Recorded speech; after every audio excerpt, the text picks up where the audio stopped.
ఒక famous political అనలిస్ట్తో మాట్లాడుతున్నప్పుడు sir, BJP ఇక్కడ గెలవాలంటే ఖచ్చితంగా చేయాల్సిన పని ఇద్దరు శత్రువుల్లో ఒక్కరిని మొత్తానికి తీసేయడం అని. అయితే అది సాధ్యం కావట్లేదు. ఎందుకు అనంటే కాంగ్రెస్ మీద ఉన్న శత్రుత్వం ఏదైతే ఉంటుందో అది మీకు రేవంత్తో ఉండట్లేదు.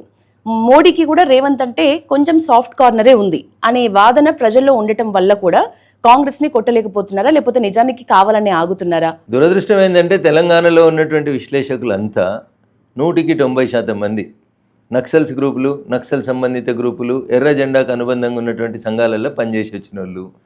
ఇవాళ ఎర్ర జెండా పరిస్థితి బాగలేదు కాబట్టి వాళ్ళు రిపోర్టర్ల పేరు మీద, యాంకర్ల పేరు మీద, విశ్లేషకుల పేరు మీద ఓ ముసుగేసుకొని వచ్చి మమ్ముల్ని ఎట్లన్నా చేసి ఈ రాష్ట్రంలో అధికారంలోకి రాకుండా ఉండాలని రోజు 30-40 మంది యూట్యూబ్ ఛానల్లో అనుకోండి, విశ్లేషకులు అనుకోండి, ఒకటే తరీకా విషయం కక్కుతా ఉన్నారు. Me welcome it. మా విమర్శకులకి మేము సరి అయినటువంటి సమాధానం ఎన్నికలలో చెప్తాం. ఏది ఏమైనా మీరు గుర్తుపెట్టుకోరు, తెలంగాణ రాష్ట్రంలో వచ్చే ఎన్నికలలో అధికారంలోకి వచ్చేటువంటి పార్టీ భారతీయ జనతా పార్టీ. ఈ టీవీలు, ఈ యాంకర్లు, ఈ యూట్యూబ్లు, ఈ విశ్లేషకులు వీళ్ళంతా ఎవరు ఏం చేయలేరు.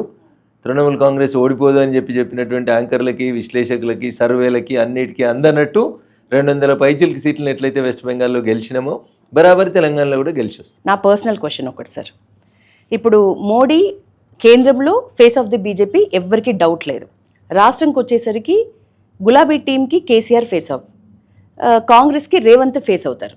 బీజేపీకి ఫేస్ అంటే ఎందుకు చూపించలేకపోతున్నారు? కమలం గుర్తుంది కదా మాకు. మా గుర్తు కంటే గొప్ప ఫేస్ ఏముంటుంది? ఒడిశాలో మేము ఎవరిని గుర్తుపెట్టి గెలిచినాం? రాజస్థాన్లో ఎవరిని నిల్చోబెట్టి గెలిచినాం? ఈయన మా ముఖ్యమంత్రి అని చెప్పి గెలిచినామా? కొన్ని సందర్భాల్లో అట్లా ప్రయోగాలు చేసి ఓడిపోయినాం మేము. ఢిల్లీలో మా ముఖ్యమంత్రి అభ్యర్థి వీరు అని చెప్పి ఒక ఎన్నిక ఓడిపోయినాం మేము. మీకు అందరు గుర్తుండాలి. కేజ్రీవాల్ గారికి వ్యతిరేకంగా ఇంకొక ఐఏఎస్ ఆఫీసర్ని, ఐపీఎస్ ఆఫీసర్ని తెచ్చి వీరు మా క్యాండిడేట్ అని చెప్పినాం. అట్లా గెలవలేదు. ఈసారి ఎవరిని క్యాండిడేట్ అని చెప్పలేదు. ఢిల్లీలో గెలిచినామా? గెలవలేదా? రేఖా గుప్తా గారు క్యాండిడేట్ అని చెప్పినామా? మేము చెప్పలేదు కదా. వెస్ట్ బెంగాల్లో కూడా మేము పలానా ముఖ్యమంత్రి అభ్యర్థి అని చెప్పలేదు కదా. కమలం గుర్తు కాశ్మీర్ నుంచి కన్యాకుమారి దాకా కమలం గుర్తే మా నాయకుడు ప్రధానమంత్రిగా దేశ ప్రజలు ఇష్టపడ్డారు కాబట్టి మేమందరం ఎంపీలం వారిని ఇష్టపడుతున్నాం. మా అందరి ఆకాంక్ష మేరకు, ఈ దేశ ప్రజల ఆకాంక్ష మేరకు ప్రధానమంత్రిగా నరేంద్ర మోడీ గారు 3వసారి కొనసాగుతున్నారు. సార్, ప్రజలు నాలాంటి వాళ్ళు సింగిల్ ఒక్క నాయకుడు స్టేట్లో స్ట్రాంగ్గా ఒక్కడు ఉండాలి అని అనుకుంటారు. 10 మంది ఉన్నాం మేము. ఒకరే ఎందుకు? టీఆర్ఎస్లో లేరా 10 మంది? కాంగ్రెస్లో లేరా 10 మంది? రేపు మంత్రులు కావద్దా? టీఆర్ఎస్ అంటే కేసీఆరే సార్, కాంగ్రెస్ అంటే రేవంతే సార్. మరి కేటీఆర్ ఎవరు? కేసీఆర్ లేకపోతే కేటీఆర్ సార్. హరీష్ రావు ఎవరు?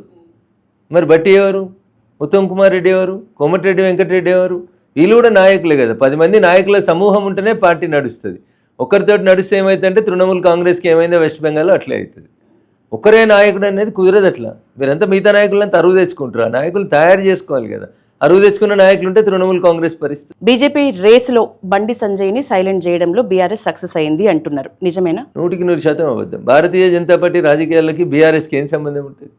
In what way BRS is connected? అట్లయితే మరి మొన్నటి ఎన్నికలలో బీఆర్ఎస్నే గెలిపించటోళ్ళం కదా. ఇవన్నీ తప్పుడు ఆలోచనలు, తప్పుడు ఊహాగానాలు. అనేది తగ్గలేదా సార్?